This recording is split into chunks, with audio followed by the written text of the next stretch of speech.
Ibrani pasal 1 ayat yang ketiga. Kita melihat saudara, ayat-ayat ini. Ibrani 1 ayat yang ketiga. Ia adalah cahaya kemuliaan Allah dan gambar wujud Allah, dan menopang segala yang ada dengan firman-Nya yang penuh kekuasaan. Dan setelah ia selesai mengadakan penyucian dosa, ia duduk di sebelah kanan yang maha besar, di tempat yang tinggi. Nah, saudara, saya bicara sudah pelan-pelan nih, masih nggak tahu, nggak ngerti saya. Ya, Juru selamat itu Allah, Yahweh, bukan Yesus sebenarnya. Gembala yang baik itu Yahweh, bukan Yesus. Terang itu Yahweh, tetapi Yahweh berdiam di dalam diri Yesus dan melaksanakan pekerjaannya. Makanya Yesus orang pertama yang berkata, akulah bait Allah. Allah diam di dalam aku. Nanti kalau Yesus naik ke surga, Yesus berkata, kamu jadi rumah Bapa, rumah Allah. Seperti Bapa mengutus aku mengutus kamu.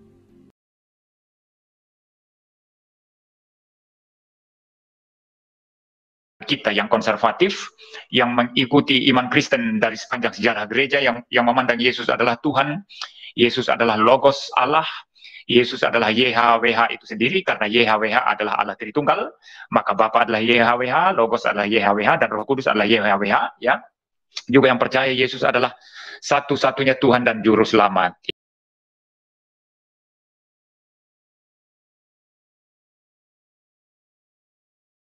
Potongan yang sangat singkat itu sudah sangat-sangat menjelaskan keseluruhan teologi dari Dr. Erastus ini. Dari yang mirip Arianisme bergeser ke Unitarian. Itu lebih mirip Nestorianisme, tetapi tetap tidak sama. Karena menurut Nestorius itu, Sang Logos itu adalah pribadi yang berhuni dalam manusia Yesus, sehingga dalam diri Yesus ada dua pribadi yang berbeda, yang saling berkasih-kasihan, saling berjalan bersama-sama, saling berharmoni. Pribadi Logos, pribadi kedua Tritunggal, dengan pribadi manusia Yesus.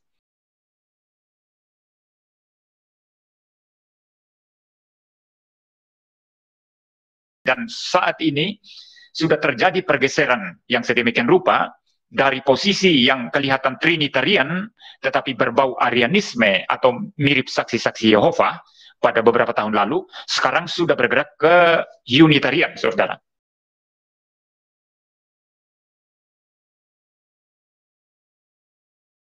Ya, Bapa yang menuntun, melindungi, menjaga Yesus sampai dia berhasil menjadi juru selamat.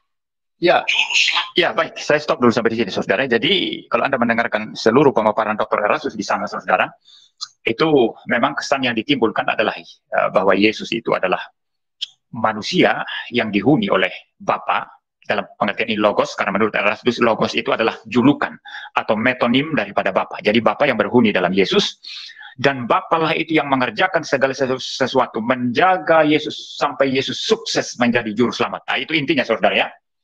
Nah, apakah ini ajaran Alkitab, saudara? Sama sekali bukan ajaran Alkitab. Ya, ini bukan ajaran Alkitab, saudara. Ini sama sekali bukan ajaran Alkitab. Karena Alkitab jelas sekali kalau Anda merujuk kepada Yohanes 1 ayat 1, pada mulanya adalah firman, firman itu bersama-sama dengan Allah, dan firman itu adalah Allah. Di situ, Logos di sana tidak dikatakan sebagai manusia. Ya, Logos di sana tidak dikatakan sebagai manusia sempurna, tapi Logos di sana dikatakan sebagai Allah. Ya, saudara, dia adalah Allah, saudara. Ya, di bagian terakhir, firman itu adalah Allah, sehakikat sederajat dengan Bapa. Nah, karena teks ini sangat-sangat mengganjal menurut saya, mengganggu sekali doktrin daripada doktrin Dr. Erastus ini. Kalau dulu, ini saya besok baru jelaskan lengkap ini ya, pergeseran pemikiran Dr. Erastus.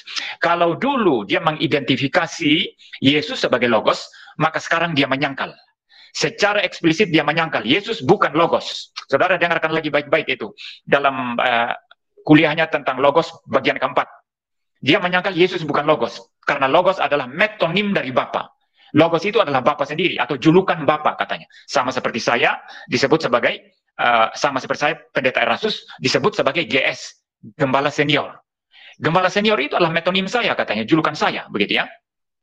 Jadi, karena Yohanes 1 ayat 1 ini sangat-sangat mengganggu dia, kalau dulu dia paksakan diri menafsir itu dari semacam perspektif Arianisme atau saksi-saksi Yehova dan melihat Logos itu sebagai Logos itu adalah Yesus, tetapi adalah Allah yang minor, maka sekarang dia berani langsung menyangkal itu. Yesus bukan Logos, karena Logos adalah metonim dari Bapa.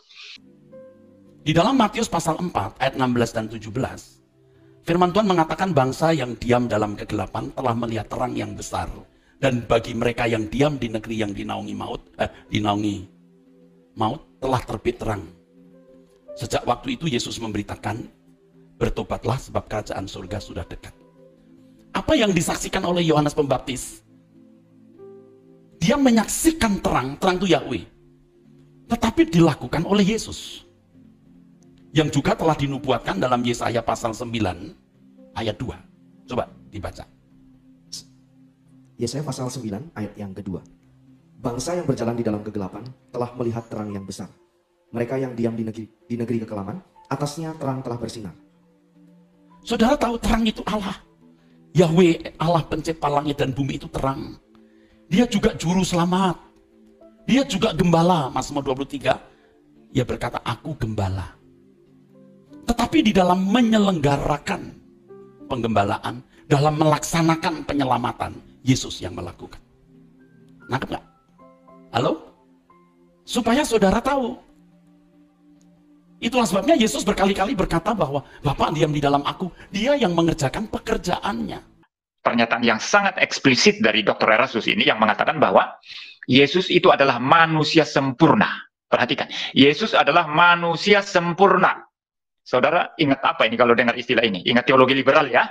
Ya, ingat teologi liberal ya, ingat Unitarian ya, juga ingat ya semacam Ebionism itu bidat di gereja mula-mula itu Ebionism, golongan Ebionit di Yerusalem itu ya, itu orang-orang Kristen Yahudi yang percaya Yesus hanyalah manusia yang begitu baik, begitu agung dan diangkat menjadi Tuhan pada saat apa?